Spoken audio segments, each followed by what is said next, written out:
Today is Tuesday, June the 20th, 2017. Good. So yeah, I'm anxious to see how he's going to do, what he's going to do with it, and all that. So I'm glad for him. You know. Yes, absolutely, Really? absolutely. So we're just going to talk about the Gaston Motel and just an easy conversation about what you remember about the motel itself. Okay. So I always have to do a little bit of setup first. Thank you, I appreciate it. Okay. Before the Gaston Motel was there, that was the corner where the funeral home was. Oh, okay. It was a the big funeral home. The old building was across the street. Not the one that's over here. Uh-huh. It was a huge white funeral home that had slumber rooms in it, more slumber rooms than they had visitation rooms. Oh, okay. Because the understanding was a lot of people were not able to witness their family member in a casket first.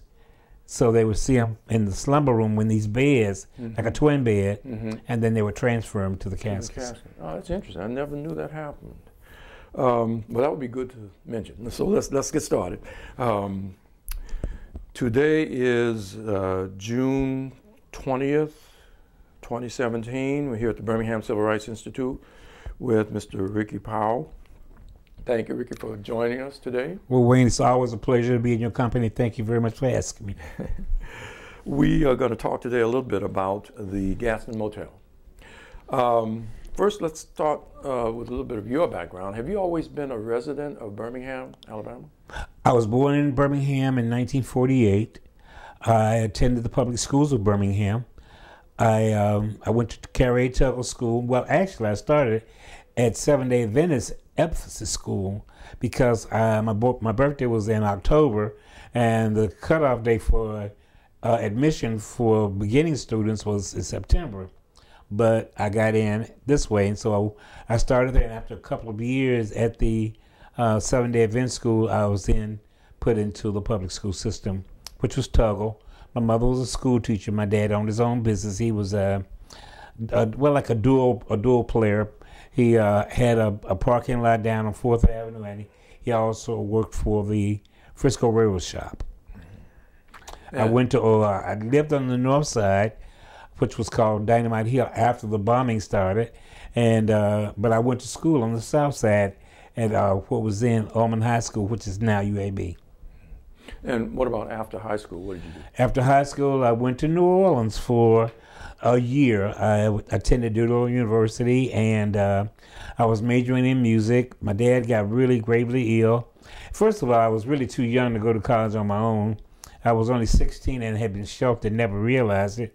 And but then when I went to Talladega, I was able to get my feet grounded, and I was able to graduate with a music degree, and went on to New York and performed in Broadway and sang with different artists, and now I'm back home teaching at the A.G. Gaston Boys and Girls Club and teaching art, Black history, and here I am with you today. That's great. That's great. Well, let's go back a little bit. What do you recall it was like living in Birmingham in the 1950s, 1960s? It was I can't. From a child's perspective, I think it was just that I didn't know anything more than being overprotected by my parents. However, I can say that I knew that there were restrictions. For example, if I wanted to get something to eat when my mother and I would go downtown, normally we would not be able to go into the, like, let's say, Pizzitz at that time and go up on the balcony. You could smell the food, but you couldn't go up there and get anything. And if you did get something, it was maybe a little place down in the basement in a corner. You could get a hot dog or hamburger or some kind of sandwich with some chips and a drink. Or you would just have to stand outside by Newberry's by the bus stop and get something and then proceed on. I was sheltered beyond words because, as I said, I never even realized I was poor until I got to be an adult and realized that there's a lot of folks out there doing much, much better than I am, but the necessities I did have, and they kind of kept me grounded. Well, do you recall black businesses in the downtown area of Birmingham? Oh, of course, man. There was Fraternal Cafe. There was Nelson Brothers. There was Agent Gaston Funeral Homes. There were the Booker T. Washington Insurances. There was just very Carver Theater. The barber shops down there. There was Masonic Temple, of course, with all kind of levels of business, doctors, lawyers, architects, and whatever. But I just still, because they were all in one composite place, I just never thought it was anything wrong with it. I didn't realize that we were actually segregated intentionally. But I just knew that if you came down to the area, like, there was always really good food at Fraternal Cafe. He drove a yellow Cadillac. He used to cut hair right next to my dad's parking lot business, and so yeah, I was aware of Mr. Lee had a building, and all these different people had buildings and things. So the black business district of downtown Birmingham was pretty much 15th to maybe 18th, 19th on 4th Avenue, correct? Okay, yes. Let's say it stopped actually on 4th Avenue, as my recollection carries me, and it went from 5th to maybe 3rd, and from 15th all the way over to maybe 70th, and maybe some little places on 18th. But so, the heart of it was 4th Avenue, between 16th and 17th Street. So staying with the idea of businesses that African Americans were allowed to patronize, what do you recall about the white businesses that black folks could go to that was in the downtown area, and how did that happen? How was it? One of the places that I really remember, because I love food, there was a place called Bohemian Bakery. And Bohemian Bakery, of course, had all of the black folks back in the kitchens, and they were magnificent cooks per usual. What was always interesting to me, Wayne, was the fact that the kitchen would be like so hot, smoldering almost, But if you go through the door, the dining room where the white patrons were was almost icicle, almost like, let's say, almost Alaskan in temperature, right? But it never deterred those cooks and waiters and the preppers, because the food was exquisite, and the bakers and all that. They had some of the best cakes, and you would never think that they were actually bakery products. You would think they were homemade for the most part, cakes and pies and things like that. And they had these huge dinners, and the portions were gigantic.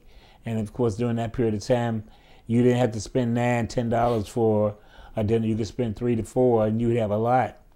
I came in on the tail end of the businesses when you could get a dinner for maybe $2, and you'd have enough to feed about 4 folks with it, and everybody be full. And sometimes you go back for seconds, So Bohemian Bakery was one of them.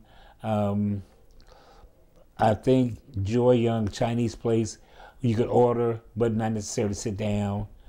Of course, the department stores like that, but then of course they didn't have any facilities that would make it conducive if you wanted to have lunch or whatever. Well, that's interesting. Now, what do you recall about the way that African Americans were treated in these white establishments? The owners, per my recollection, were not as threatening as the workers. And I don't know if they were instructed to be but you know, it was almost that pilot thing, you know, where you wash your hands, you don't know nothing about it, and then you reprimand the worker outwardly, but you know, when they're back at home, you might give them a raise. You know what I'm saying? Because you kept peace and you kept things going, and everybody was kept in their place and stuff. Most of them seem to have been okay about the fact that they knew that African Americans, black folks, Negroes, etc., were some of the, well, they were better consumers than whites were, because I think most times we had to put a pension together of the fact that wherever we went, in terms of even going to the doctor or going to your lawyer's office, and especially we didn't have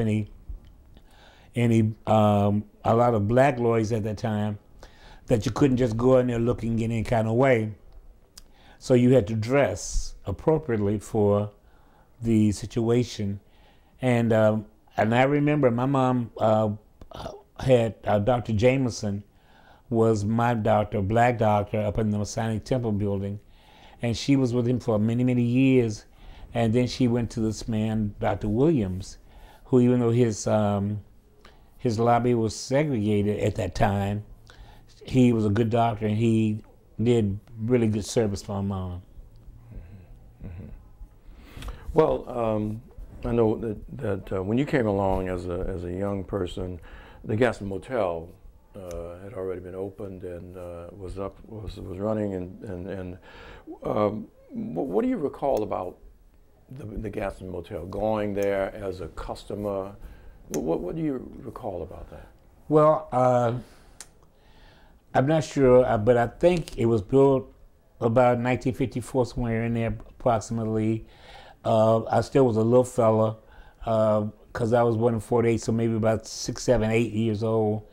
I knew that it was a very nice place. The food was always good. But my father, being from a rural part of Alabama, was not a man who particularly liked going out to eat. And I don't know if it was just because he didn't maybe always want to go to certain places, or if he was just cheap. I don't know whichever one came first. But on special occasions, a birthday or an anniversary or something, he would take my mom and me, because I was an only child, and we'd go to the Gaston Motel for dinner. And as I said, the food was always good. The ambiance was very tasteful.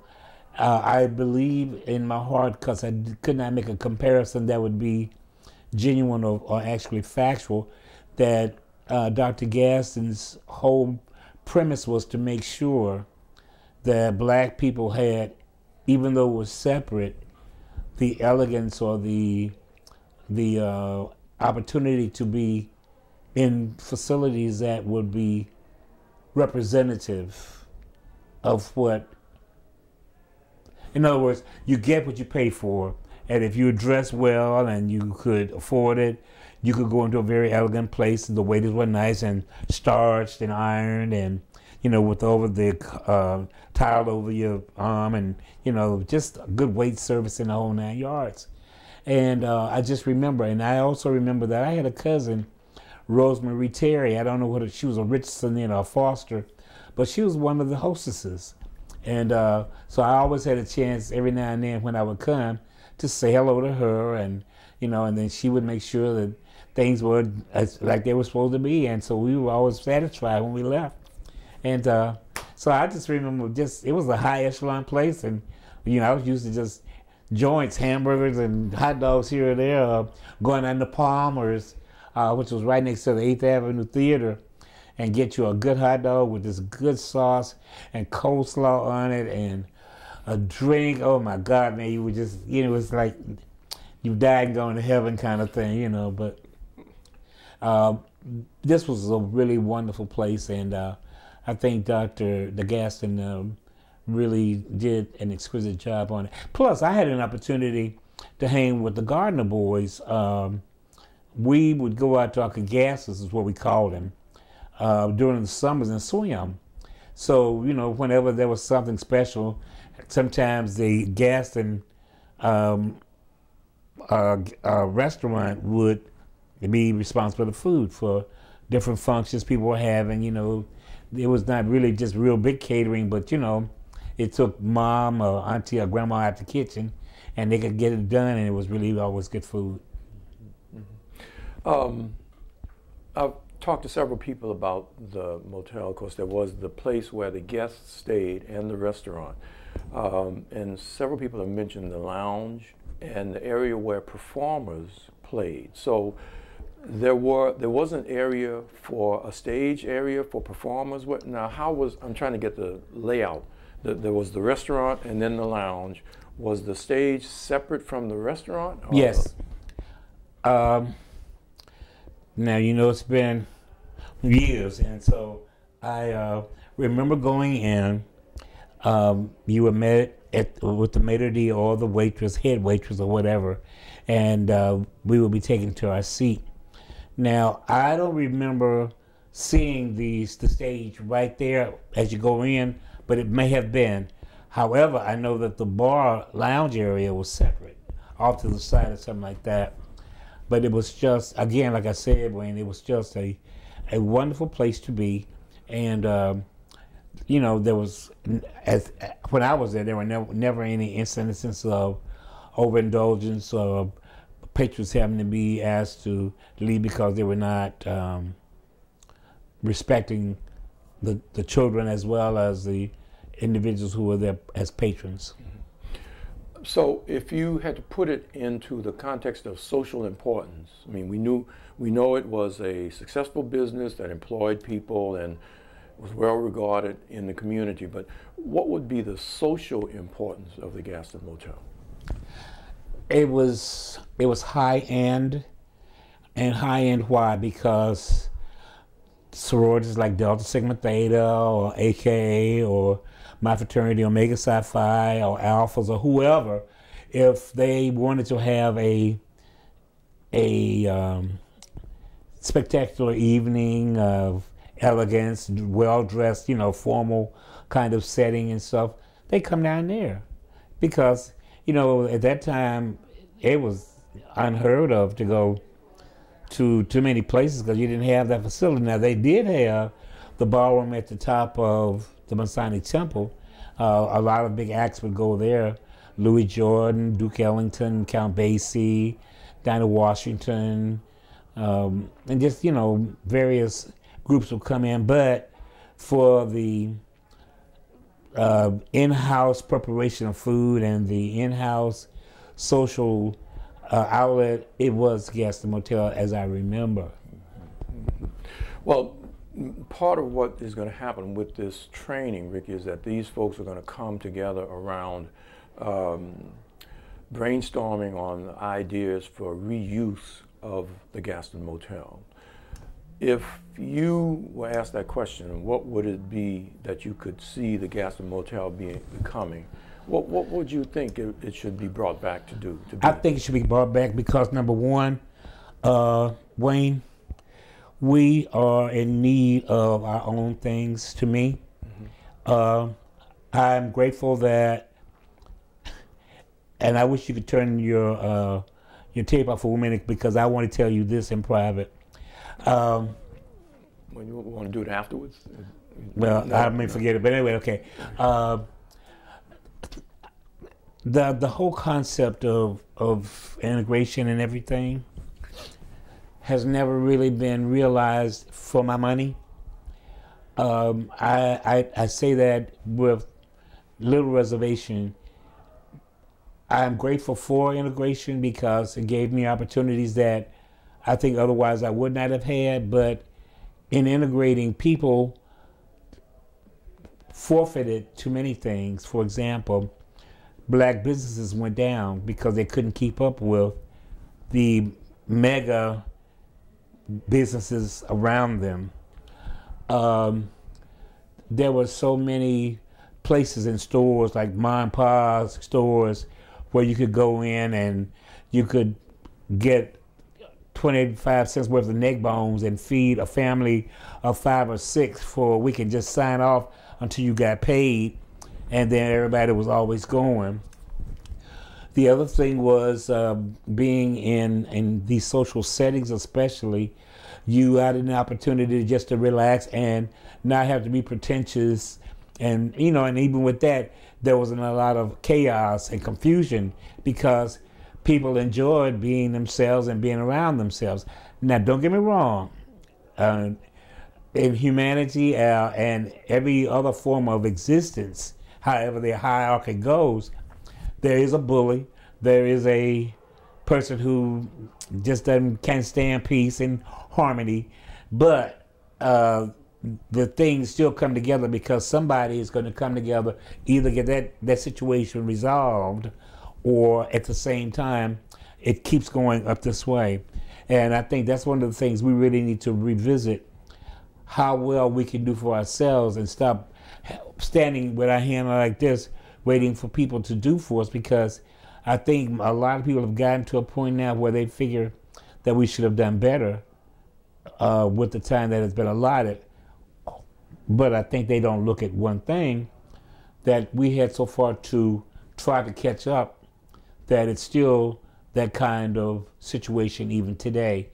We're doing better.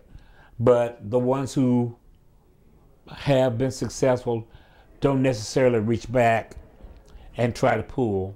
So we're still in this war like this, trying to pull. So yes, I think it would be to our advantage to refurbish it, to make sure. For example, I would love, with all my heart, and I know this may or may not come to fruition, but having traveled to a lot of different places in the line of business that I've been in, theater, there's always a small venue of maybe 90 to 200 seats where you can do not necessarily a big Broadway production, but you can at least do a class black play written by a black person that has a wonderful story of a man or woman, or two men or two women who are climbing this ladder of success, and it's a motivation. It has always been a motivation to see that, yes, well, the story is a story. I realize it's a story, but that could be me. So maybe, just maybe, if the motel was refurbished, and even within the confines of the motel, there could be a space with a seating capacity of 90 to 100 people, and every 3 months or every 6 months or whatever, do a play to bring black people together, some for like the senior citizens, some for the children, teenagers, and let's try to bring everybody up and let them give them a chance to say, well, yes, I can probably do that. I can try that, because it's not always about being on the stage. It's the backstage people that make the shows, the lighting person, the set design, the electricians, the hair, the costume, the makeup, the whole 9 yards. Because when the lights hit, the lines are learned, of course, but how they look, what era of time they represent, what the storyline is about, and what it can tell somebody, how can it motivate. I went last night to see Yellow Man with Shalita Williams and Dug Out. And the story was about this light-skinned man and his love for this super dark-skinned black woman. And it was just a wonderful story, because it kind of put you in mind of the Loving family, with that situation.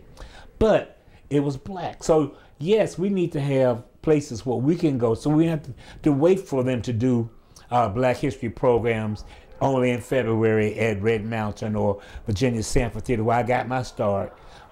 We need to have our own places. And maybe, just maybe, if somebody would put this into their brain, their STEM, that maybe we can do a theater complex, a learning complex, a social venue, whatever. I make it a conglomerate of just things where black people, led by black people, and you can't employ white people. I'm not going to be negative, but just it's about, for, and then we can benefit from it.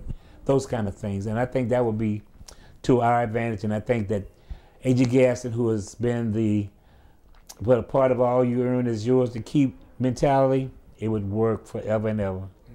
That's a great idea, Ricky. That's a great idea.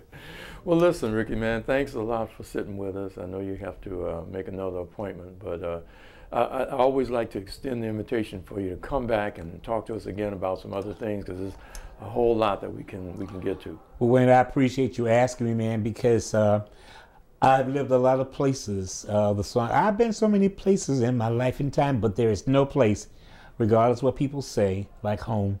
And even those who have lived in rural areas where it was hard and they thought they'd never want to go back, sometimes it's just the water, sometimes it's just a tree, sometimes it's the river, sometimes it's whatever that thing is that kept your heart glowing when you were down and out and you thought you couldn't make it. You thought about that one little thing that kept you strong and motivated you to success. Great. Well, on that note, we're going to end. Thanks you, again, man. Okay, good. Let me turn this on.